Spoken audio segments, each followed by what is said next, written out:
Greco. Dante is a really smart guy. Ladies love Dante. Look at that one in there. Look at that face. What's your name? In case you...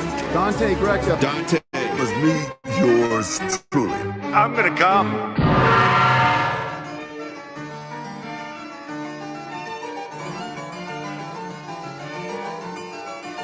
What's up, everybody? Welcome to the Dante Greco Show.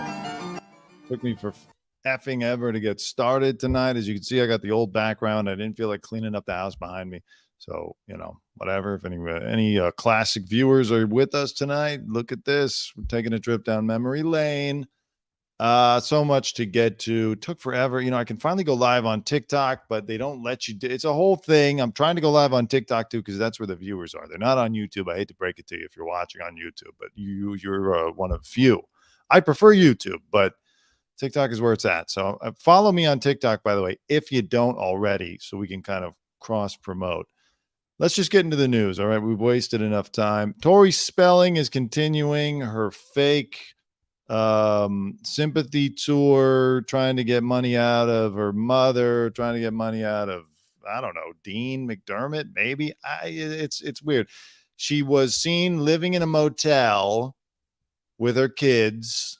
Then it turned out she was just staying in the motel for the night because they were fumigating the house or doing renovations or something. Now she is in an RV. She has joined the van life along with many other citizens of Los Angeles, and her kids are staying in an RV. And of course, they got the photographs. I have been saying, without proof, but with informed speculation, that this is all a setup.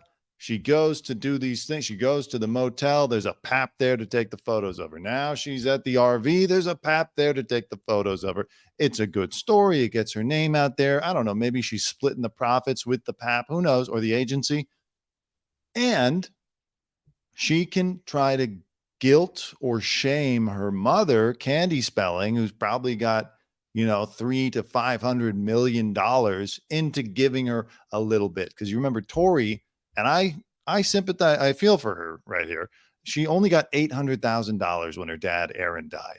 He left behind a $500 million estate. She only got $800,000. That's nothing. She grew up in the lap of luxury, and then she was cast out of it. And so, and her career nosedived as most, listen, how many actors have multi-decade careers? Okay, it's rare. Doesn't matter if you're Tori Spelling. Dad died. He had all the ideas for the good shows. He took them with him to the grave. So there went that. No one cares about the reality shows. Dean McDermott, just an actor, not a big-time actor, just an actor. He's not going to be able to bankroll that kind of lifestyle forever. So now, what's she trying to do? I think she's trying to shame Candy into giving her some cash. Maybe she's trying to get a reality show started or something. Tori, Nomadland Part 2, starring Tori Spelling. Let's see. Let's read the article, okay? Tori Spelling is seen staying in an RV at a California campsite with her 5 kids after former TV star was spotted bedding down at $100 night motel, blah, blah, blah. Okay, I said that already. She spent her childhood, by the way, living in a $165 million mansion. Okay? You can't give someone like that only $800,000. So this may sound out of touch, like I'm some coastal elite if you're struggling in a minimum wage job, but there's levels to existence. And, Tori Spelling is like a domesticated animal that just had the good life, Imagine Paris Hilton taking one of her little chihuahuas and just leaving it on the street and saying, all right, go figure it out. It would be dead shortly thereafter. Similar situation with Tori Spelling. The group unloaded several items from the RV, including camping chairs, a cooler, a stove, a pop-up table, and even a large rug to cover the dusty ground. So they came prepared. By the way, her kids are 16, 15, 11, 10, and 6. Okay. And she's 50. They're in a Sunseeker. Doesn't look bad. Does not look bad. Now, listen, I live not far from one of those encampments where there's just a line of RVs from homeless people. And it's they're all trying to get into Woodstock or something. I live not far from one of those. This RV does not look like one of those. This is nice. They rented it. It's clean. They're glamping. Okay. They got the sunglasses. They're out for the paps to take pictures. Where did they camp? I want to know. Where did they pull over? Where is this? Beverly Hills? Is this Melrose? Melrose Place? Okay, it's in what could be seen as a pointed message to her former husband. Okay, here you go. See, the article's being written as well. And I'm sure Tori had something to do with the way the article was written. In a pointed message to her former husband, Tori donned a bold green sweater with the word compassion written across the front, while the back bore the phrase, "Don't leave home without it." She just happened to wear that. That's just, she has a bunch of those in different colors, I'm sure. She didn't definitely wear that while she sat outside an RV with her 5 kids as a paparazzi snapped photographs. This is totally not fake and planned. However, Tori appeared perfectly at ease with her new surroundings, at one point kicking back to relax in one of the camping chairs, while attempting to maintain a touch of Hollywood glamour by sporting a pair of large white sunglasses as she scrolled on her phone. She's still got her phone. She's not totally destitute. She has her phone. Hey, babe, where are you? That's Evie, my fiance, for anyone who's wondering. She's MIA right now. All right.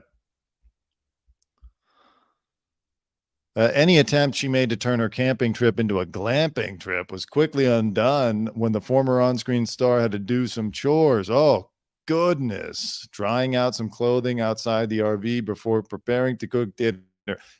I appreciate the commitment to the bit. She's acting like she's in the Dust Bowl, like she's migrant mother from the Great Depression era. She had to hang some clothes out to dry, and then she scraped them on a washboard. And then she cut onions. And then one of her 11-year-old was churning butter.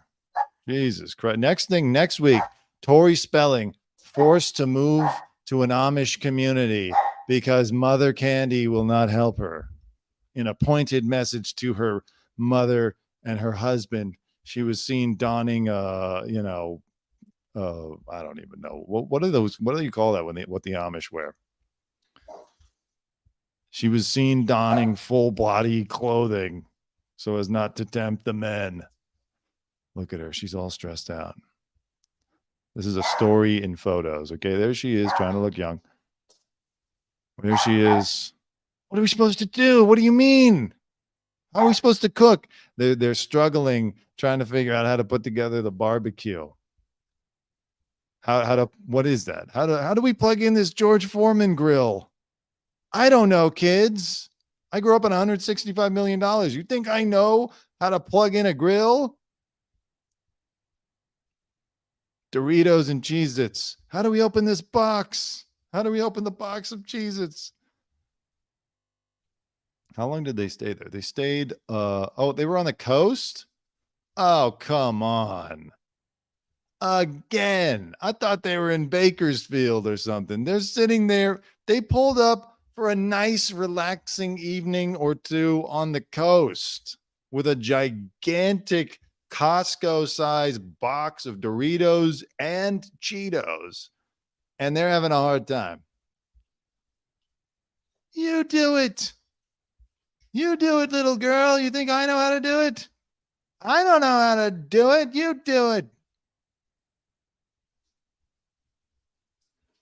At one point, Tori was seen taking her glasses off to talk to a California Parks deputy, although it appears the chat wasn't about anything serious, given that the actress walked away with a smile on her face. I was going to say, how funny would that be? Like the homeless in Los Angeles, they will never be told to move along, but Tori Spelling pulls up with her 5 kids in an RV, and they just immediately impound it and arrest them. Let's see, Sunseeker E450 RV. This is like the Haunted Mansion. It's one big product placement. They got the Doritos and the Cheetos. They got the grill. Now in the article, they're mentioning the Sunseeker E540 RV, featuring a kitchen, bathroom, bedroom, and living room. Poor Tori. You know, honestly, Tori, Candy is going to see this and laugh. She's not going to sit there and cut a check after seeing you living it up in a luxury RV. You needed to go down to Venice Beach or something, or go to Santa Monica. Go to, don't go to Skid Row. No, that's a little dangerous. But go somewhere. Go to a freeway, any freeway underpass in Los Angeles, and you could tell a more compelling story. Of course, leave the kids home. They don't need to be part of that. I'm sure Dean would be happy to keep them. Their new temporary home comes after Tori and her children were photographed leaving a $100 a night motel in Los Angeles last month, which she chalked up to a mold issue. That's what it was. It wasn't fumigated. It was a mold issue. Okay. Tori and Dean are doing really good, and her staying at the hotel with their kids has nothing to do with a separation. Right. So again, this is not, it's a dramatic headline. Tori Spelling seen living in an RV with her kids. By the way, I think this all happened in a span of 3 hours. When I'm looking at these photos and reading the article, like, she's got a couple of outfit changes. I think they got there like 10 in the morning, couple of outfit changes, leave by 4 p.m. that day. They're heading back to her moldy mansion. Paps got the photos, makes it look like it happened over a couple days. They set out a big blanket. I mean, come on. They've all got comfortable chairs. I don't know how to fold a chair. Are you kidding me? Yeah. Sportster, Coleman Sportster grill. I don't know if they ever got to use the grill. Doesn't appear that they did. So just all I'm saying is don't fall for the clickbait headline. Exclusive.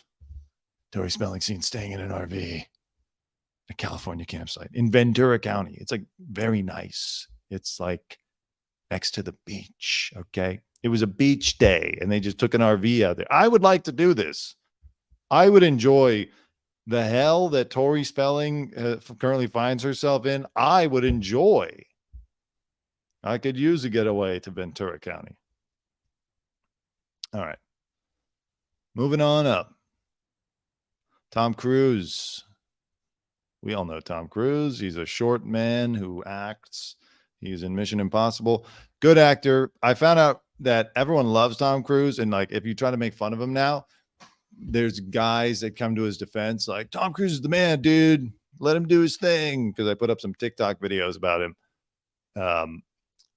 It's an interesting change from 20 years ago when he was jumping on the couch and like he was just like a big joke. And by the way, I do like Tom Cruise. I enjoyed Top Gun. I enjoyed the Mission Impossible movies. I love Eyes Wide Shut, So I like Tom Cruise too. Doesn't mean he's not a weirdo, but I like him too. And he did save Hollywood. We do have to give him that credit. Sofia Vergara is single and Tom has added her to his list. So Tom's been single for a while. He abandoned his daughter and his wife, Katie Holmes, and they were, sent off to New York or whatever. Who knows where they are? He hasn't found a girl since then. I know there were rumors about him and Haley Atwell from his co-star in Mission Impossible from a few years back. I don't think that went anywhere. I think this is documented. They kind of audition women to be Tom Cruise's new mate. Like Penelope Cruz. I think she was part of an audition. There's other actresses who kind of auditioned to do, and I understand Tom Cruise can't just like meet someone at Erewhon and be like, hey, you know what? Do you want to get dinner? It's a big production with Tom Cruise. There's security issues. You got to be wary of everything. So I don't necessarily fault him for that, but he has been going hard after the Latina women in particular because he ran into Shakira at the F1 and he made a big play for her, but she made it clear that she just wanted to be friends. Now Sofia Vergara has come free from Joe Manganiello, and I guess he wants a chance at Sofia. Little dangerous because she's significantly taller than him. Like, it's going to be another Nicole Kidman situation where he's going to be walking around in stilts and she's going to have to be crouching. But I don't know. I would actually like to see this.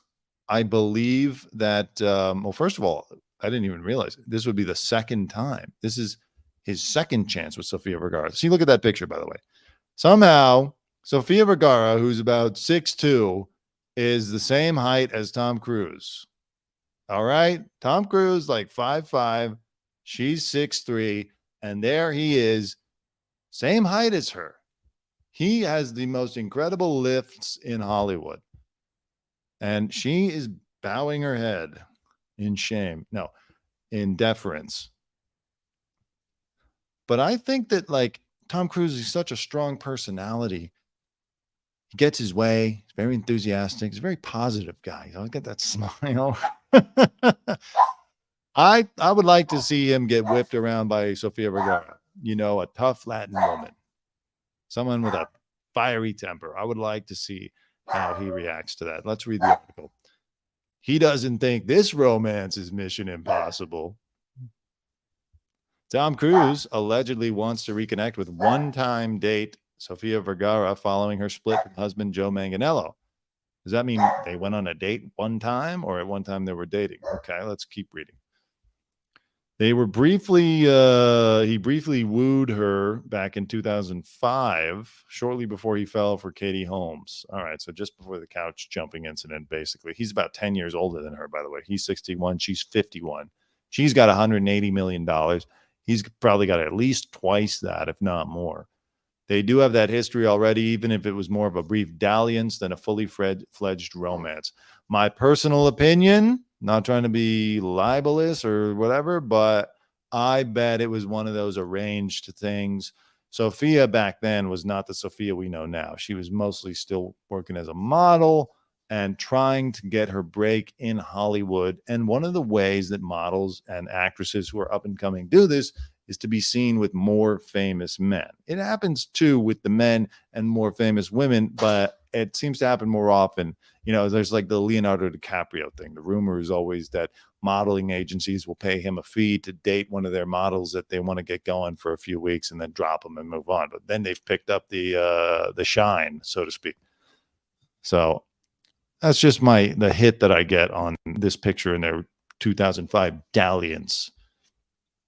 But of course, they put together a whole story now because she's a big star. He should want another shot. They had a blast. They had a special time together partying in Hollywood and having a blast. Sofia wasn't really giving out the signals back then that she wanted anything long term. So it petered out in a totally amicable fashion and they remained friends. Good for her, by the way, because look at Sofia Vergara's career and look at Katie Holmes's career. Katie Holmes's career ended sometime in 2005. I know she has tried to come back, but it's just not the same. You know, she was under lock and key for many, many years. Sofia, meanwhile, became the highest paid actress on television. So, smart choice. She's shrewd, that one. It's always eating away at Tom that he dumped Sofia and chose Katie. There he is, looking up at her. They were set up by his friend Will Smith in February 2005. They were pictured out on just one date, and it fizzled out shortly after. Yeah, I'm sure when he was like, hey, can you sign this contract to be my new girlfriend? Sofia said, I don't think so. No, I have other goals in mind. Allegedly, by the way. I don't know. It's just what I heard. Well, anyways, let's read about, oh, hold on. The devout Catholic actress, okay, so this is probably what it was, started worrying that the Eyes Wide Shut stud would want her to convert to Scientology. I mean, can you blame her? My theme music, by the way, Tanya, thank you for asking, is Bach, and it's called the Little, no. I want to say Harpsichord in D. My Apple Music. Harpsichord Concerto in D minor. Yeah. So that's Bach, Harpsichord Concerto in D minor. All right. Let me quit out of that. Thank you. All right. So yeah, she thought he was going to convert her to Scientology, and he probably would have. That's part of the deal. You're going to be with Tom. You're going to be all the way with Tom. it soon became clear that she was being auditioned for the biggest role of her life. See, remember, that's what I said. Auditioned. They audition women for him. She was dazzled by his megawatt smile and amused by the blizzard of phone calls, flowers, and chocolates that followed their first meeting. You see what I mean when I say the guy is intense? A blizzard of phone calls. He's always, hey, cool. You want to see something cool? Cool. This mission's impossible. All right. She was fundamentally terrified of Scientology. She sincerely believed that she would be struck down by God and burned in hell if she joined, and they left this part out, but she would have to give up tens of millions of her dollars to the church, I'm sure, because that's what you have to do. The reported romance subsequently ended. The Post has reached out to reps for Cruz and Vergara. I guess that this story that we just read is entirely one-sided. I bet he and his team put it out. She wants nothing to do with this. She's probably calling Shakira right now to be like, what's he like now? Should I stick around? Right? Okay. Don't get with him. Okay, good. Thank you for confirming. You don't need it right now, Sofia. You're good. You just got out of a relationship for 7 years. Tom Cruise is going to be a whole thing. You got to submit to the will of Tom Cruise and his whole way of living. You know, he should really do more of like a Cinderella thing. Tom Cruise, don't go for a famous girl. You don't need a famous girl. You should take a normal woman who's not used to a glamorous life and make her dreams come true. And she'll be perfectly happy to join Scientology and go along with the whole thing and, you know, do what you ask. Taking a wild horse like a Sofia Vergara or a Shakira or I don't know, Taylor Swift. Has he come after Taylor Swift yet? It's not going to work. Speaking of Taylor Swift, she really is a great person. You got to say, no matter which way you slice it, giving $55 million worth of bonuses to every person, not individually, but every person working on her tour was bonused because the North American leg of the tour was coming to an end, totaling $55 million. She gave the truckers $100,000 each. And then every caterer, every dancer, every person, you know, working the door, whatever, they all got bonuses, added up to $55 million, an insane amount of money. Of course, they're saying it's going to be the highest grossing tour of all time. It'll probably clear $1 billion when it's all said and done. So she can afford it. And this makes her look very good to be this generous when she's making that much money. But, you know, she's up there smiling, and I believe it. I believe in Taylor Swift. From her dancers to riggers, sound technicians, and catering, among others, she gave out $55 million. She kicked off her tour in March in Glendale, Arizona, dazzling fans with a career-spanning 44-song set list. How long is this concert? 8 hours long? This concert is longer than Tori Spelling was living in that RV on the beach. I guarantee it. Wow. So they've been going since March. What is it? It's about August. That's a long time. And then she's going to be heading across the pond in 2024 for shows across Europe, Asia, and Australia. You know, now we'll see. She did it on this tour. She's going to have to do it on the other tour, right? She can't just stiff Europe. Well, anyways, good for Taylor Swift. We like her. Music's good. Not a lot to hate on. You know, she's toned down on the whole, like, woe is me. I'm a victim. Everyone's against me. I'm just a quirky girl. You know, she's just gotten back to the basics, which is just performing the hits and re-recording the hits. She'll just do the hits, her existing hits forever and ever and ever. I haven't listened to one of her albums in like 7 years. I missed the entire last 5 albums. I don't think there's too many good songs on them for my taste, but her earlier stuff right up until about Reputation was pretty great. Oh, they're finally starting a performance drugged Olympics in 2024, and they're going to pay the athletes. Okay. So like you can use performance enhancing drugs. I really am interested to see how this goes. Now, maybe you're not going to get any big time athletes from the major sports to do this, but maybe some retired athletes, maybe some athletes who have been expelled or who didn't quite make it. It's going to be cool. I want to see what they do. American track star Marion Jones was stripped of 5 medals and banned from the Beijing Olympics in 2008. Yeah, get Lance Armstrong, get her. Screw it. Get what's her name? Leah Thomas. Get Leah Thomas out there. Get them all in the performance enhanced Olympics. It's going to be fun. All right, let's talk about Lizzo. Lizzo is just somebody. She must have angered somebody in Hollywood for this amount of stories to come out this quickly. Now, look, obviously, she was probably arrogant about the threat of the lawsuit. In fact, I saw a little video about her rapping about it. I'll see if I can find that a while ago. And she said, "I don't care, sue me." Okay, well, now they did. Now it's going to be a big story. But the way that it has exploded, and now you got someone who's going to be a director for her coming out and saying what a horrible, hostile work environment Lizzo creates. Like, somebody with a lot of power is upset with Lizzo right now for this to be getting as much play as it is. I mean, this is a bigger story than the White House cocaine story. You know what I mean? Lizzo makes it clear that her backup dancers will face repercussions if they don't do what she asks, even if that means getting freaky at a live sex show. At least that's what 2 of the women suing her are claiming.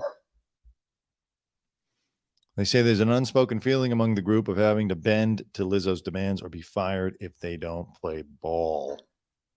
Yeah, she seems a little overbearing. If you've ever watched that show of hers, Here Come the Big Girls, she's like on top of, she's aggressive. As they allege in the lawsuit, sometimes that means eating bananas out of sex performers' vaginas in Amsterdam.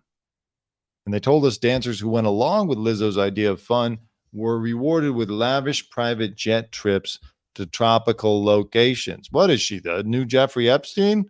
What's happening here? Lizzo? I mean, look, we know she's a bit of a freak. She sings about it. She talks about it.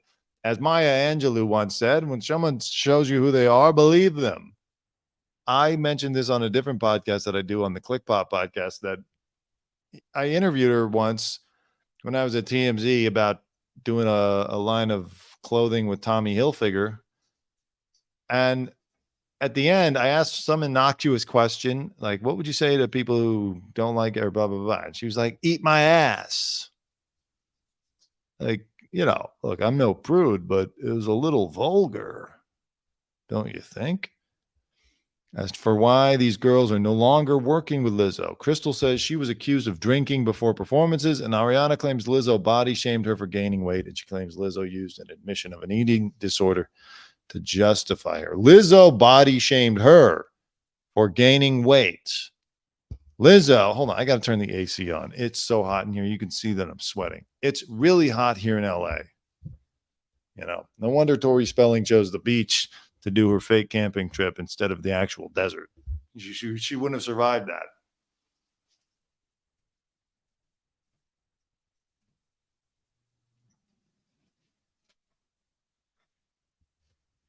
God. All right. Where was I? Lizzo body shamed a girl for gaining weight. She's arrogant about wanting to be the only heavyset person on the tour. What was Here Come the Big Girls about then? That was supposed to be about like body positivity and people of all shapes and sizes. Lizzo's like, actually, that's all bullshit. I'm the only big girl on the tour. Here comes the big girl, Lizzo.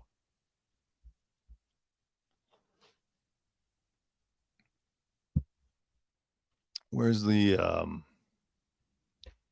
Lizzo claims worse. An Oscar nominee, Sophia Nali Allison, labels singer a narcissistic bully who has built her brand off lies as she doubles down on the star's toxic behavior. Okay, so this is what I'm saying.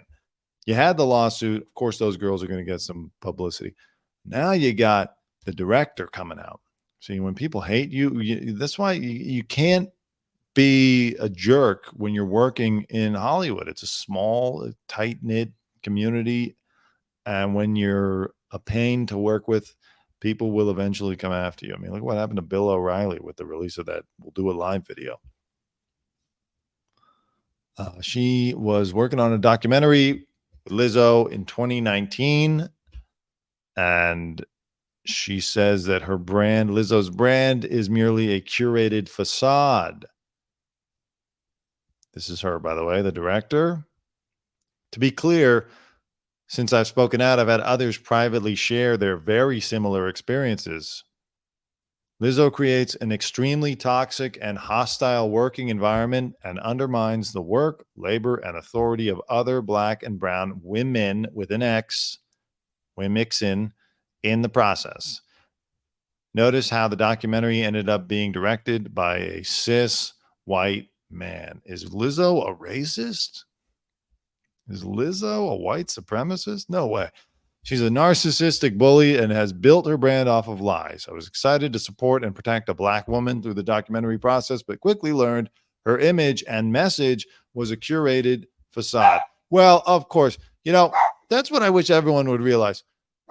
All these people that you see performing at the Democratic convention and she's playing James Madison's flute, and all these people that are out there for the good causes, they're all full of it.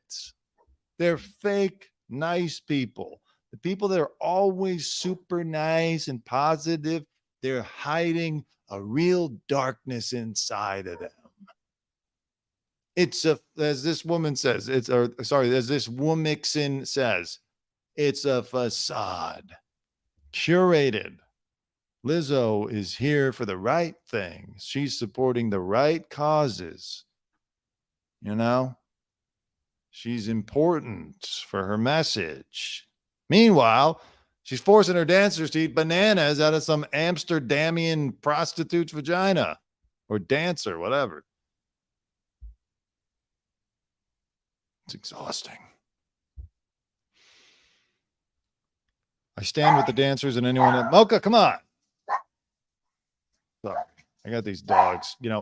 Everybody is just in my hallway all goddamn day and night. I feel like I'm living in Lizzo's dance studio. I'm just constantly in a hostile work environment. All right.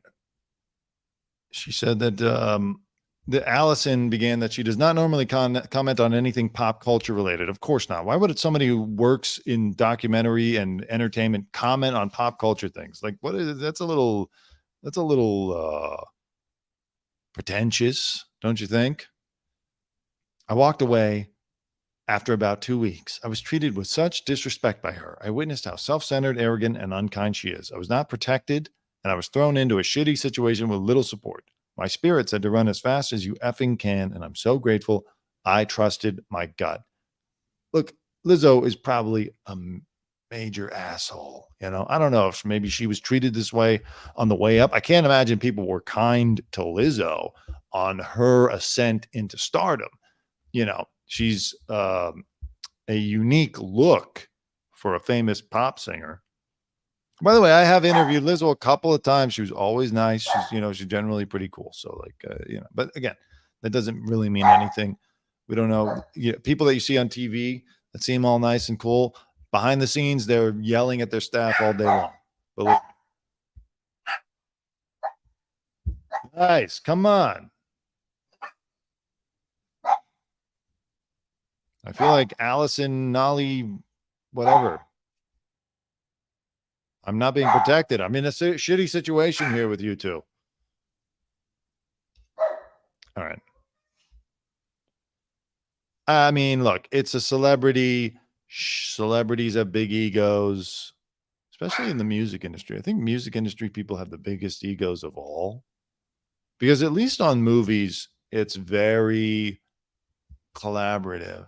There's a star who thinks they're the star and the movie's not going to work without him. But you need the other actor, you need the director, you need the writer, the producer, the crew, all this. In the music industry, it's like, it's on you. And if you're, say, Beyonce or one of the other big stars, you and your team of 30 songwriters, but basically the only person who is at center stage is you. All right. And your backup dancers. You don't have backup. Well, you have background actors, but you don't have backup actors. You're acting alongside someone else. So I think the music industry uniquely creates egomaniacs, of which Lizzo appears to be one, and also a sex freak. She was actually interested in the Banana Sex Show. She talked about it in February 2019. Wow. Who even knew that this was a famous show? This is the first I've ever heard of it. She was talking to an Amsterdam radio station, and she said that she wanted to go to that one. Lizzo excitedly talked about her desire to find out where the banana shows happens, explaining, "That's what I want to do. I need my potassium," if you know what I'm saying. My puss-tassium. Hilarious. I bet they're happy. Who in America is talking about the banana pussy show in Amsterdam?